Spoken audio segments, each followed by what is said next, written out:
Graça e paz, amados. Vamos nessa hora agora entrar, por quinto ponto, Nós paramos no quarto sobre as verdades que os religiosos escondem, as chamadas verdades bíblicas, E sobre isso eu queria falar sobre algo muito importante. Uma das grandes coisas que é colocada, encaixada, entrelada em nossa vida é uma grande questão muito importante. É sobre o pecado.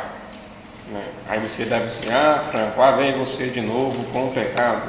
A grande questão é, amados irmãos, é que temos de dar uma interpretação verdadeira a respeito da palavra.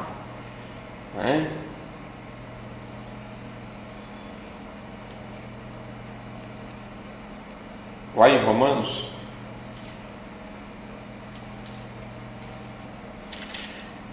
capítulo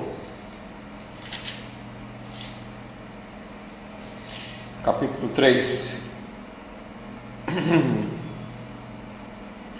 dizendo assim, 3:21: Mas agora sem lei se manifestou a justiça de Deus, testemunhada pela lei e pelos profetas, justiça de Deus mediante a fé em Jesus Cristo, para todos e sobre todos, quem crê, porque não há distinção, todos pecaram e são carentes da graça de Deus, da chamada glória de Deus, sendo justificado gratuitamente por sua graça, mediante a redenção que há em Cristo Jesus, a quem Deus propôs no seu sangue como propiciação mediante a fé, para a manifestação da justiça, por Deus ter na sua tolerância deixado impunes os pecados anterior cometido.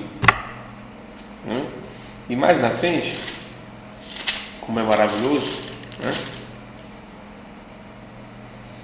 no versículo 8, 3, ele diz assim, capítulo 8, verso 3: Porquanto que for impossível a lei no que estava enferma pela carne, fez isso Deus enviando o seu próprio Filho à semelhança de carne pecaminosa, no tocante ao pecado, e com efeito condenou na carne o pecado, a fim de que o preceito da lei se cumprisse em nós, que não andemos segundo a carne, mas segundo o Espírito. Versículo já muito já falado, muito comentado, mas eu quero puxar outra coisa com você hoje, outra linha de pensamento. Eu falo sobre a questão de que nos foi atribuído desde a infância, desde atributos, já dogmas e outra série de questões que vem declarando em nossa fé, de que Ele veio lavar e purificar os atos cometidos do homem. Bom, a grande questão é, Ele veio em forma de pecado, em forma de ser, em forma de homem. E é bom lembrarmos que nos escritos, nos originais, que é outro assunto que vamos ver mais abertamente sobre esse assunto, que toda a parte, desde o Antigo ao Novo, aponta sobre iniquidade, consequências erradas e desvio de conduta, do homem para com o homem e para com Deus. Porque esses desvios falam do homem interior e não do ato cometido. A grande questão nunca foi o ato cometido. A grande questão é o homem que fez o ato, o autor do crime, o autor do ato que sim, que tem que ser justificado. Se Cristo veio a regra, se Cristo veio justificar o ato do pecado, Ele teria que se fazer ato de pecado e não se fazer pecado, para que nós agora encontrássemos redenção nele. Uma das grandes verdades ocultas é essa, de que na verdade a libertação é do homem e não dos seus atos. Essas purificações, perdões por atos feitos, por atos cometidos, para que se limpe os atos, isso é meramente sistema ainda dogmático do século 13, 14, que veio ainda instigando no coração do homem. Lutero tentou fazer ainda um remanejamento, mas a ideia ainda continua, ainda perdurou, porque a ideia de purificação vem no sentido de que, se o que te torna pecado é o ato, então o não cometimento da ato te torna santo. Aí que vem a grande relação com Cristo. A questão com Cristo era interior do homem, o que sai dele, e não simplesmente o que ele toca, o que ele pega, o que ele come. A grande questão vem que quando o interior que promove o mal, sim, é declarado. Então, hoje entendemos que a Bíblia desde o princípio trata para o homem do homem. Para o homem e todo homem.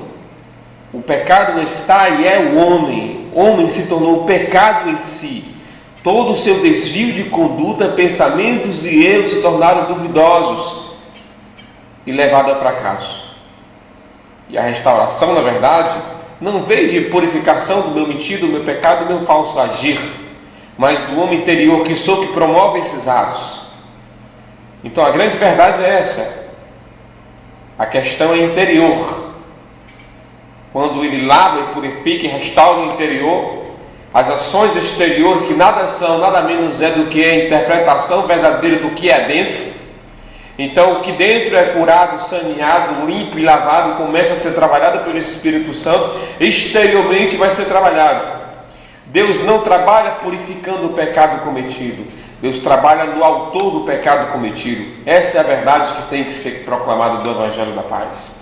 A salvação do homem interior. Não por um singelo religioso, mas pela verdade concreta. Mais do que pedir perdão porque mentiu, enganou, roubou, até matou, é dizer: Senhor, sou mentiroso, homicida e enganador. Muda-me. E aí a sua natureza vai ser contagiada pela nova natureza. E aí suas atitudes antigas serão deixadas para trás. Embora continuemos ainda, algumas são tão fortes, tão ferrenhas, que não conseguem ser saídas de nós porque queremos e necessitamos dela. São aquelas que queremos que Deus tire, mas ao mesmo tempo, se Deus tirar, sentimos falta e uma angústia interior grande e tremenda. Por isso é necessário a entrega do ser interior, para que agora os atos proclamados desse ser sejam de verdade, de valor e de honra para o Senhor da glória. Amém? Então lembre-se, a Bíblia declara: o homem em si se tornou pecado por suas angústias, dúvidas, dores, desvio e maldade. O homem não é mau porque comete o ato. O ato mau que mostra o que o homem é interiormente. Glória a Deus, aleluia, Deus abençoe vocês.